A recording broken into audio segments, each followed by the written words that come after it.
Donc tout à l'heure, je vous ai dit très clairement, il ne s'agit pas d'être le plus apte, ce qui n'a aucun sens. Donc c'est pour ça que c'est une vraie question de management et de décision. C'est savoir quand il faut être capucin, quand il faut être macaque et quand il faut être chimpanzé. Ce qui ne veut pas dire que ça inclut l'ensemble de l'entreprise.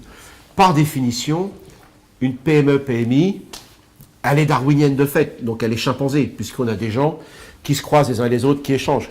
Et la vraie question, c'est quand vous avez des structures qui deviennent très importantes, et beaucoup sont des collectivités locales ou éducation nationale, comment on essaye d'instiller cela, parce que vous avez compris que plus les structures deviennent importantes, plus évidemment on risque de tomber dans les silos et le système macaque. Et comment réinstaller de la transversalité. Et ça, c'est ce qu'on appelle chez nous la spéciation périphérique. Pardon pour le terme barbare. C'est-à-dire qu'en fait, on sait très bien que l'innovation, elle se fait à la périphérie. Notamment nos dominés, dans des conditions sociales un petit peu contraignantes. Alors, pourquoi? Alors, je vous donne d'abord le modèle quand ça fonctionne chez nous en biologie. Vous avez une espèce qui est répartie sur un territoire. Donc, par définition, on appelle ça sa biogéographie. Et donc, évidemment, vous avez des espèces qui sont à la limite. Donc, elles sont, tautologie, pardonnez-moi, à la limite de l'adaptabilité de l'espèce, sinon il y en aurait plus loin. Bon, sauf si c'est l'océan ou le désert. Voilà. Et donc, ces espèces sont confrontées à des conditions locales qui sont particulières par rapport à ce qu'on a au centre. Or, si vous avez une mutation qui apparaît là ou un nouveau comportement, il y a de fortes chances qu'il soit dilué, en tout cas complètement, qu'il soit dilué, qu'il ne soit pas capté par homéostasie, parce qu'on a une inertie qui est liée effectivement à un groupe qui a plus d'homogénéité ici. Mais ces populations périphériques, confrontées à des conditions locales, peuvent se retrouver isolées. Elles peuvent disparaître très vite. Elles embarquent qu'une partie du patrimoine génétique et comportemental de l'espèce.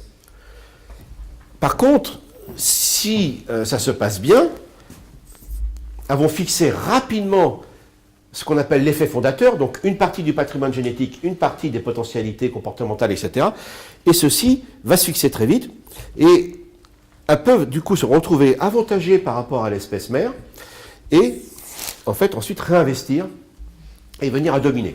Donc la spéciation périphérique, c'est intéressant parce que là, on va justement voir dans quel cas il faut faire du macaque, dans quel cas il faut faire du chimpanzé, et dans quel cas il faut faire donc du capucin. Alors maintenant, comment faire? On a des grandes structures, et donc on sait très bien que... Attends, je vais faire mieux quand même. Voilà, donc vous connaissez ça par cœur, hein, ok. Donc on a des postes, on a des fonctions, voilà, le système donc pyramidal. Or, on sait très bien qu'un système comme ça peut peut-être faire de l'incrémental, mais aura énormément de difficultés pour mettre en place donc de nouvelles idées, d'autant plus que quand le système ne fonctionne pas très bien, on est chez les macaques, celui du dessus, ils considèrent qu'ils subsument tout ce qui est au-dessus, tout ce qui est en dessous, et donc pourquoi j'y répandre les idées et les innovations, ok? Donc ça c'est un vrai problème, et ça c'est donc là on va retrouver la spéciation périphérique, et donc effectivement le grand enjeu aujourd'hui, et c'est ce que font les grandes structures de plus en plus, c'est de créer donc ces petits espaces que j'appelle les espaces Darwin. On est là, effectivement, pour échanger des idées et trouver des solutions, indépendamment du statut hiérarchique, faire émerger des nouvelles idées et des compétences qu'on n'a pas mises en avant. Et là, vous êtes d'abord sur le mode variation, c'est-à-dire, et c'est ça l'innovation darwinienne, c'est variation, sélection, développement, c'est-à-dire, on fait de la variation, on produit des idées, et à ce stade-là, on se fout de savoir si ça sent bon ou pas. Okay, c'est faire émerger des idées, et ensuite on sélectionne, on passe sur le mode projet. Et c'est là que c'est intéressant, qu'il faut vraiment une bonne articulation. Il faut que les décideurs ici, qui sont ici, qui ne vont pas là, soient au courant de la stratégie qu'on met en place. Parce qu'une fois qu'on a été... Il faut aller jusqu'au prototype. Hein. C'est comme l'entreprise Idéo, par exemple, qu'on est très bien connu.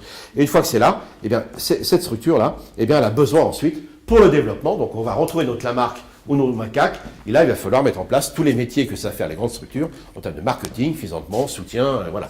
Donc il y a des gens, soyons très clairs, qui sont plus à l'aise en système macaque, il y en a d'autres qui sont plus à l'aise en système chimpanzé, mais si les deux ne communiquent pas, vous êtes mal.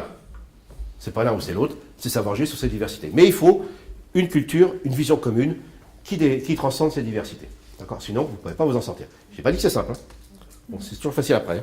Voilà. Et donc là, du coup, vous êtes plus sur macaque, là, vous êtes plus sur chimpanzé. Donc, première phase, demander aux gens de sortir des idées sans se préoccuper de ce dont à quoi ça peut servir, ben, c'est nos capucins.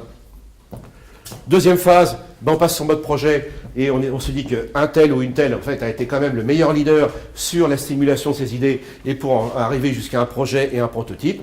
Et troisièmement, après, il faut accepter que là, effectivement, on lâche le bébé, quoi, parce qu'effectivement, eux, ils ont des métiers que ceux-là ne savent moins faire. Alors, il y en a qui peuvent être sur les deux, soyons clairs.